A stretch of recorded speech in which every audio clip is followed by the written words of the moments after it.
Marvel Rivals has killed Overwatch. Okay, so my last video got a few Overwatch fans pretty mad. Let's do it again. Overwatch 2 has been struggling for a long time now, but Marvel has officially taken over the top hero shooter spot. Now, a lot of shills that are stuck with Overwatch are coping by saying that Marvel is a temporary experience because it has no competitive potential and it's gonna die. But if Rivals is not a threat, then why has Overwatch lost almost half of its players since the release of Rivals? But we'll talk more about that in a bit. For now, let's focus on the rise of Marvel's own hero shooter and how it's affected Blizzard.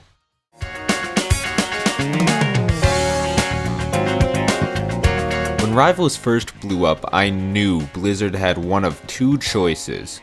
Either stop fucking around and step up, or fall behind. You see, since the release of the first Overwatch, Blizzard hasn't had much competition. The only real competition was maybe Paladins, because that game was free.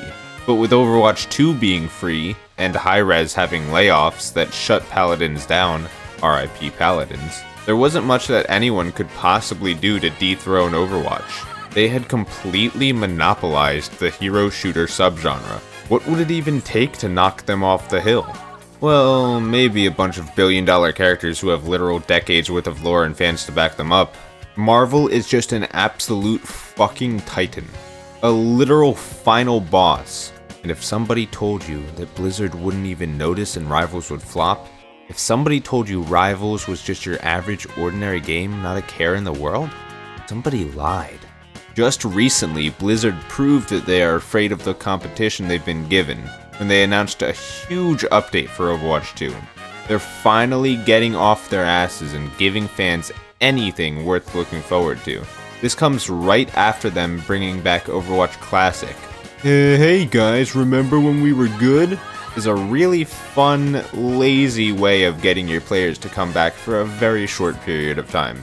Perfect for a studio that's been phoning it in for years now.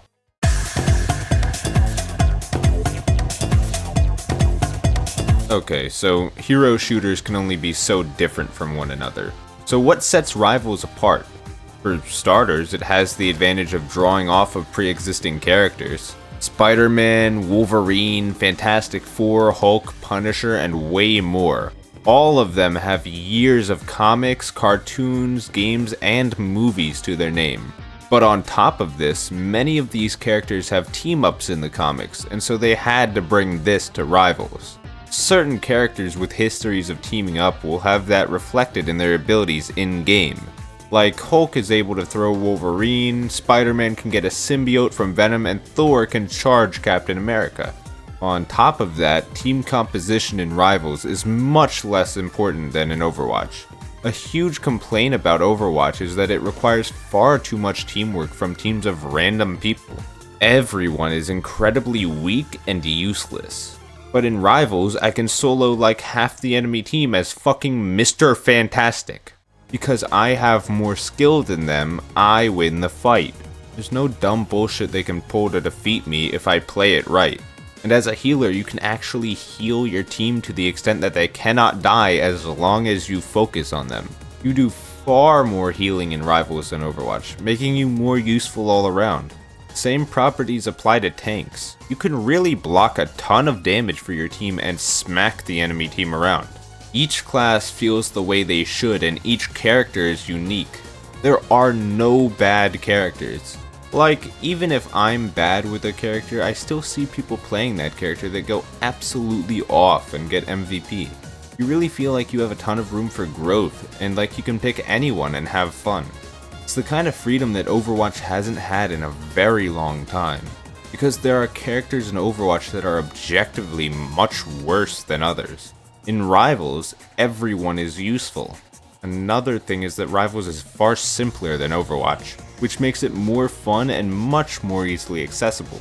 With its new Spotlight, Overwatch announced a bunch of new gameplay changes, including perks.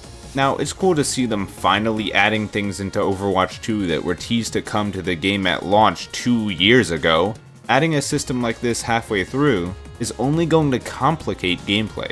You can't throw this at people 2 years into the game and at the start of a new competitive cycle. Ranked and esports is pretty much the biggest thing Overwatch has going for it. Now you're gonna have to know each character's movesets and all of their upgrades you'll need to anticipate in order to properly counter the enemy team. It's just gonna bog things down. Maybe if they released character upgrades when the game launched like they promised, then they could have slow-rolled it and made it easier for people to understand. But at this point, it just feels like, hey guys, remember that thing we said we'd be doing 2 years ago? Here it is, I guess. Like, in the 2 years since the release of Overwatch 2, they have made absolutely 0 major gameplay changes. We were even told that things like this and a story mode were just impossible. But magically, within a couple months of Rivals being out, it's now somehow possible. What a coincidence. And for anyone saying, oh, no way they could have developed something this big in 2 months. Yeah, obviously. I just want you to remember that Rivals had multiple very successful betas that started in July of last year. Also, Blizzard is a nearly $75 billion AAA studio, now owned by Microsoft, which is becoming the Disney of gaming with how many studios they're buying. Anyone else hyped for the new Doom?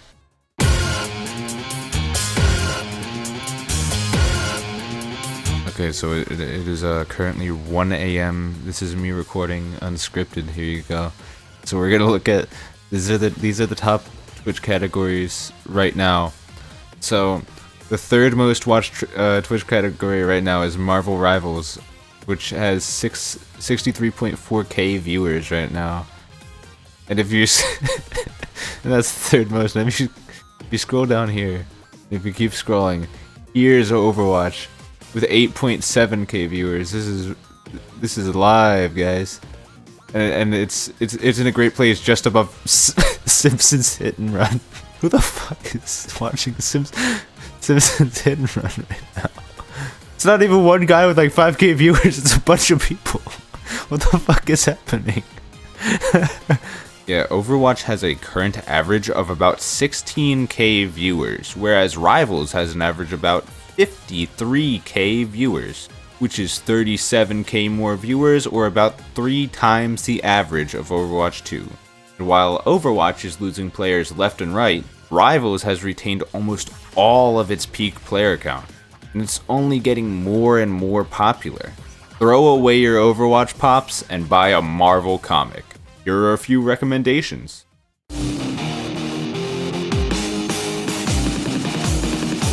So, in the last video, which you really should watch to fully understand my hatred of Overwatch, I showed a scene where I buy one skin with coins I earned in-game, and automatically all of the other skins in the game now only show that they can be bought with a currency you have to spend real money on. According to my comments, I can still buy all of these with coins I earn in-game, but it won't show that because I don't have enough gray coins to buy it with the gray coins. Silly me. Hey, real quick, I don't know if you thought about this or not, but I don't have enough of the fucking gold coins either. So why is that the only one it's choosing to show me? Because that's the one I have to spend real life money on. There is nothing in this game to tell me that I can still buy these with gray coins. I had to find out about this from a YouTube comment. One of the things that one comment said was, the fact that you had to figure this out on the internet is more of a self-report than anything else. And I disagree. I think it's incredibly telling that there was nothing to indicate anything like this in-game, and I had to find out from some guy in YouTube comments. Also, while we're on the subject, Marvel Rivals actually does a great job with this currency system, which is something I struggle to admit without throwing up. I fucking hate microtransactions. But it is a free game, so I'm far more understanding here than I am with Overwatch, which is a game I paid $60 for, only for them to turn their back on me years later. Marvel Rivals has 2 currencies that you can use for the same things, but one can be earned and one can be bought.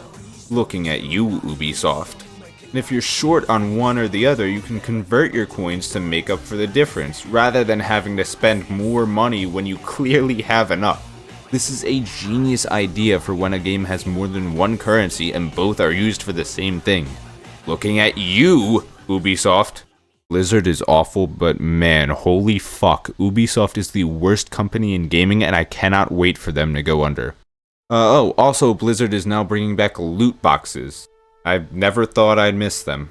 I will give credit where credit is due. Bringing back a system that allows players to earn cosmetics through gameplay is a step in the right direction.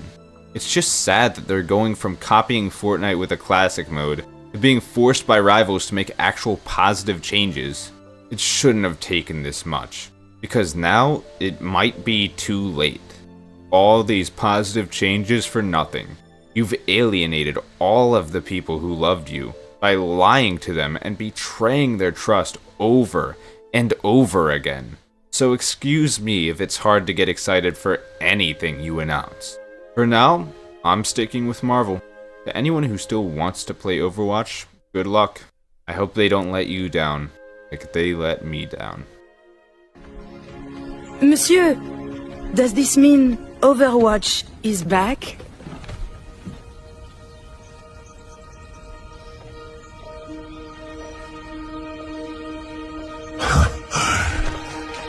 No. To the walk, to the talk, go to food, go to school, to the watch, to the touch, to the throw a thing in hell, to the club, to the bed, don't be shy, to the lie, to the cry, to the shout, to the do it